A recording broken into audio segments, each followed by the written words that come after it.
এবার ছাড়বেন নাকি এভাবেই ধরে থাকবেন? ছাড়লাম, কিন্তু আপনাকে এখন চোর হইতে হইব। আরে চোর মানে আমি কেন চোর হব?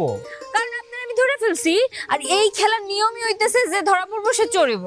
আমি আপনাদের গ্রামে একটা কাজে আসছি, আপনারা এটা